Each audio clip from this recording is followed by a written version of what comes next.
aspek-aspek terkait pewujudan visualisasi itu pun dapat tertarik dengan sendirinya tanpa disadari. Visualisasinya pun akan sulit diwujudkan. Tapi kalau tujuannya adalah untuk urusan eksternal, seperti memenuhi hasrat, obsesi, ataupun ambisi, maka tidak ada salahnya melakukan visualisasi. Hanya saja, pahamilah bahwa itu dapat menghambat perjalanan kita menuju rohani. Sobat bijak, mungkin sudah banyak sumber lain yang menjelaskan tentang visualisasi. Tapi mungkin juga tak banyak yang menjelaskan bahwa visualisasi adalah salah satu teknik untuk memanipulasi karma wasana dan sering disalahpahami atau bahkan dimanfaatkan sebagai salah satu teknik meditasi. Tapi ketahuilah, pada dasarnya visualisasi hanyalah aksi mental dan sifatnya pun eksternal, berbanding terbalik dengan meditasi yang merupakan suatu upaya yang teramat internal. Maka sebenarnya bagi orang-orang yang ingin lebih bersungguh-sungguh dan lebih intens dalam menapaki perjalanan spiritual, memanfaatkan visualisasi bukanlah pilihan yang ideal, karena perjalanan spiritual merupakan perjalanan internal. Dan agar bisa lebih mudah dipahami, perhatikanlah. Ketika aku bilang visualisasi itu adalah teknik untuk memanipulasi karma wasana, itu karena dengan visualisasi seseorang bisa saja merubah kecenderungan atau wasananya dalam melakukan aksi atau karma yang meliputi pikiran, perkataan, maupun tindakannya. Bahkan kecenderungannya dalam menentukan sikap dan pilihan pun bisa mengalami perubahan yang terjadinya berangsur-angsur secara bawah sadar, yang mana semua kecenderungan itu akan mendorong seseorang kepada aksi-aksi lanjutan yang dibutuhkan untuk mewujudkan hal-hal yang divisualisasikan. Dan karena aksi-aksi itu, baik yang berupa aksi fisikal maupun aksi mental, juga memancarkan suatu frekuensi energi, maka hal-hal eksternal yang sefrekuensi dengan aspek-aspek terkait pewujudan visualisasi itu pun dapat tertarik dengan sendirinya tanpa disadari. Dengan kata lain, saking kuat aksi mental seseorang saat bervisualisasi, itu bisa mendorongnya pada kecenderungan aksi-aksi lanjutan seperti membangun ide, membangkitkan gairah, niat, semangat, dan kemauannya untuk menindaklanjuti apa yang ia visualisasikan. Selain itu, bahkan caranya mengekspresikan diri pun bisa juga mengalami perubahan. Gelagatnya, mimik wajahnya, gaya bicaranya, dan sebagainya, yang mana perubahan itu tersesuaikan dengan ketertarikan orang-orang di sekitar yang bisa menjembataninya dalam mewujudkan atau memanifestasikan apa yang ia visualisasikan.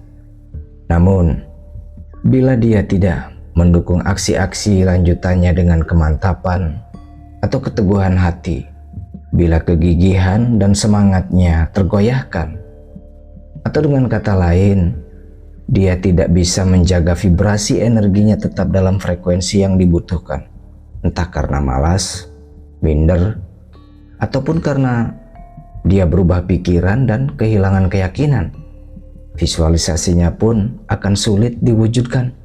Dan seperti itulah sekurang-kurangnya mekanisme manifestasi dari suatu visualisasi, yang sejatinya berhasil atau tidaknya bukanlah semata-mata karena adanya keajaiban atau tiadanya keajaiban, melainkan karena ketidakkonsistenan aksi-aksi pendukung atau naik turunnya frekuensi energi yang dibutuhkan, baik frekuensi energinya sendiri maupun lingkungan eksternalnya.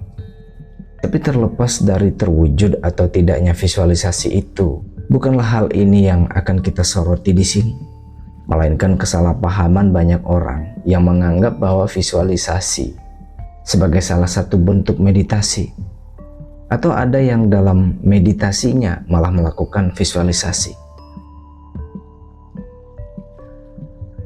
Aku tidak bilang itu adalah hal yang salah, hanya saja kalau tujuannya adalah untuk meningkatkan kesadaran spiritual atau mengalami pencerahan, maka visualisasi adalah sebuah kekeliruan.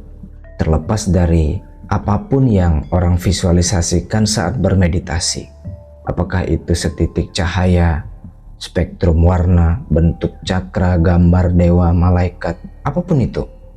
Semua itu hanyalah kesan mental yang sifatnya fantasi. Kalau ingin dimanfaatkan untuk mencapai ketenangan, kemantapan, atau melatih konsentrasi, meditasi dengan visualisasi memang bisa cukup membantu. Tapi kalau tujuannya adalah untuk mengetahui dan mengalami kesejatian, fantasi-fantasi itu justru bisa menyesatkan. Karena sejatinya meditasi itu adalah upaya atau aksi yang kita lakukan untuk menjaga jarak dengan kepalsuan. Kesan-kesan mental atau bentuk-bentuk pikiran seperti identitas, idealisme, prinsip, kepribadian, kesukaan, ketidaksukaan, obsesi, ambisi, dan sebagainya. Itulah kepalsuan, itulah fantasi, dan itulah ilusi yang mengaburkan kesadaran kita akan diri dan hidup yang sejati.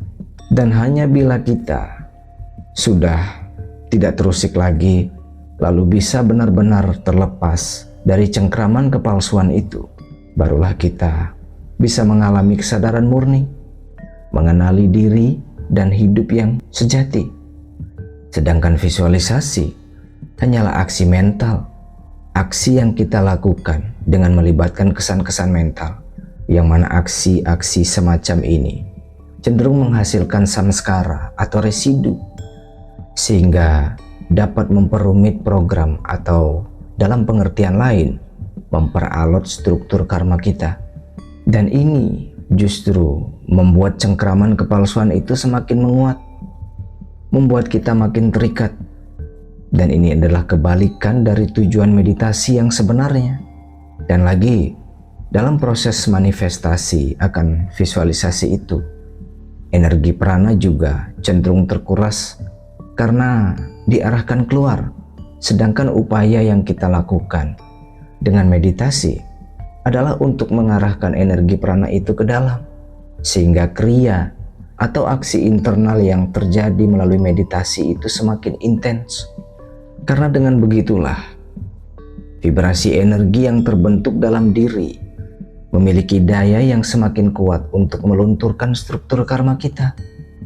Dan lunturnya struktur karma itulah yang juga dimaksud sebagai lepas dari keterikatan. Dan itulah juga yang menyebabkan kita bisa mengalami kemurnian. Sederhananya, semakin kita bisa meningkatkan frekuensi energi, semakin dekat kita dengan pencerahan. Tapi dengan visualisasi yang kita lakukan justru mendistorsi, bahkan menguras energi. Tapi kalau tujuannya adalah untuk urusan eksternal, seperti memenuhi hasrat, obsesi, ataupun ambisi, maka tidak ada salahnya melakukan visualisasi. Hanya saja, pahamilah bahwa itu dapat menghambat perjalanan kita menuju rohani. Sobat bijak, terima kasih sudah menyimak dan sampai jumpa.